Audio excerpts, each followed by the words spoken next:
They're the biggest money changers we've ever had, and they've turned it to a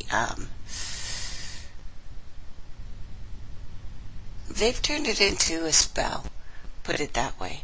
Now, when Napoleon chased Prince William of Hesse into exile, he sent £500,000 to Nathan Rothschild with instructions for Nathan to buy consols, also known as British government bonds. But Nathan used the money for his own purposes, investing in wartime opportunities. When William returned after Battle of Waterloo, he summoned Rothschild and demanded his money back. Rothschild paid the money back with interest, but kept all the profits made using William's money. In the mid-1800s, the Rothschilds dominated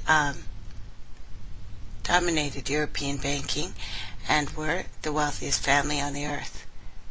They financed the Cecil roads, making it possible for him to have a monopoly over the diamond and the gold fields of South Africa. So we're watching this spread like an infestation, okay? The U.S., they financed the Harrimans, the Vanderbilts in railroad, and the press, and Carnegie in the steel industry, among others. Going back before this, of course, the reason why Columbus came over was not to discover anything. He came over, as we were saying yesterday, to start the banks, to get all the natural resources, and the throne that Queen of England sits on is all by the blood, sweat, tears, gold, and, well, all the money from here, Turtle Island. And it's been going and funded by this family since then. Now, during World War I, J.P. Morgan was thought to be the richest man in the United States. After his death, it is discovered that he was only a lieutenant of the Rothschilds. Lieutenant, so basically middle management, like I was saying. Lower mid, as a matter of fact. Once Morgan's will was made public, it was discovered that he owned 19% of J.P. Morgan's companies. By 1850, James Rothschild, the heir of the French Rothschild family, said to be worth 600 million French francs, 150 million more than all of the banks in Europe combined. All of them. Next part, French Revolution. So, mid-1700s, Britain had reached its height of power around the world. Britain had fought 4 costly wars since the creation of its privately owned central bank. That's a theory you'll see as well. The Bank of England, which was lending money at high interest rates to finance war-related debts. The British Parliament was borrowing heavily from the bank. By the mid-1700s, the government debt was around £140 million, staggering number at the time. Consequently, the British government embarked on a new program of trying to raise money and revenue at the American colonies in order to pay the interest to the banks. As I said yesterday, this was the point where they came over here, were nailing people into their houses who would not pay, and there was no negotiation done. If you said no, they burnt you, everything you own, to the ground. In the U.S., of course, the scourge of a privately owned central bank had not yet hit the colonies, but had been building up since the 1400s. When the bankers came over and when all the people were declared savages from a papal bull.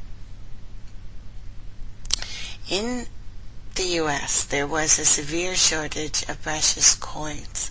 for goods. So the early colonists experimented with printing their own paper money. Benjamin Franklin was a supporter of the colonies printing their own money. 1757, Franklin was sent to London, stayed there for 17 years until the start of the Revolution. During this period, the colonies began to distribute their own money, known as colonial script. The endeavor was successful and provided reliable means of exchange, helped to provide a feeling of unity also between the colonies.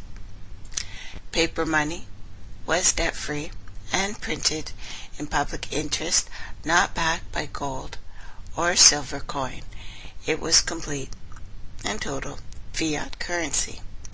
Now, when the officials in England asked Franklin how he could account for the newfound prosperity, he said the colonies issued their own money.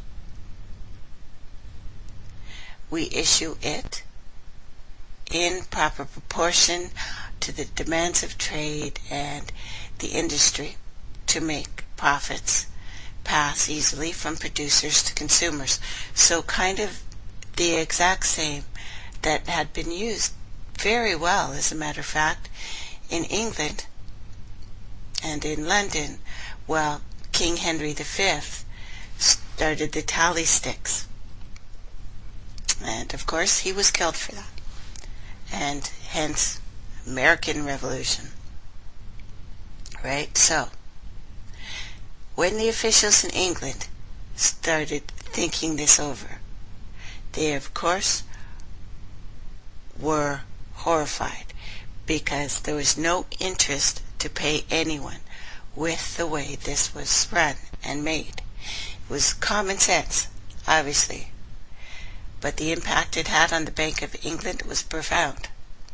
Parliament immediately passed the Currency Act 1774, prohibiting colonial officials from issuing money on their own, ordered them to pay all future taxes in gold or silver coins. This forced the colonies on a gold and silver standard. Franklin wrote in his autobiography, in 1 year the conditions were so reversed that the era of prosperity ended. Depression set in to an extent that I think our people will never recover. And this is when all of the treaties started being revoked. Not revoked so much as devastated. Okay, devastated. Now, the colonies would have gladly borne a little tax on tea. Had nothing to do with that. It had to do with, unfortunately, several of the tribes being bamboozled by the English. And while this Boston Tea Party, that it's called, these Freemasons dressing up like Mohawks, while that was going on, there were fleets of European soldiers sitting up by what's now called Montreal, waiting to invade and take all the native lands, who were not using any of this money other than in towns. And that was when officially any peace between the settlers and the natives, the first peoples of this colony, essentially was over. And one of my relatives, unfortunately, by marriage anyway,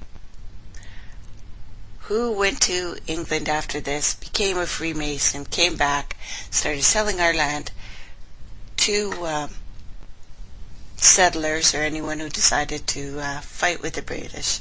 But this is how the filth and corruption was finally 100% here. But they had worked since the 1400s for this very thing. They knew it. It wasn't sudden. This was planned. Okay, so the inability of the colonists to get power to issue their own money permanently out of the hands of George III and the international bankers was the only reason for the Revolutionary War. That's all. They decided in England and in Europe, and yes, Vatican backed as usual, that this would be wiped out because just couldn't happen. First shots were fired April 19th. April 19th is considered, well, has always been a bloody day in the colonies because of those first shots.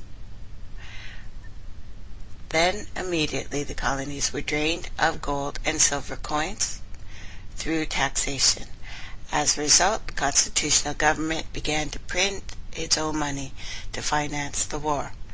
The start of the war, the U.S. money supply was $12 million. By the end, it was $500 million. As a result, the currency was worthless. Shoes sold for $500,000 a pair. Colonial script, and we've heard this story before, worked because there was enough. Just enough was printed to make trade easy. A wagon load of money could scarcely purchase a wagon load of provisions, was what happened after this. Today, those who support a gold-backed currency point to this period of revolution to demonstrate the pitfalls of fiat currency. But you know what? The same currency had worked so well during the times of peace that the Bank of England had Parliament outlaw it here like they did in their own lands, like was done all across Europe over and over again. Now, towards the end of the revolution, the Continental Congress met at Independence Hall, Philadelphia, to find a way to raise the money needed. Hence the devastation and the final acts of rape and theft of the Indians. In 1771, they allowed Robert Morris, their financial superintendent, to open a privately owned central bank.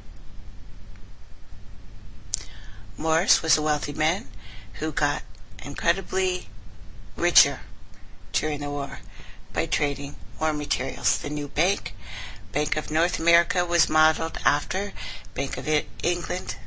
It was allowed to practice fractional reserving. This leads to all the devastation we've seen in the past.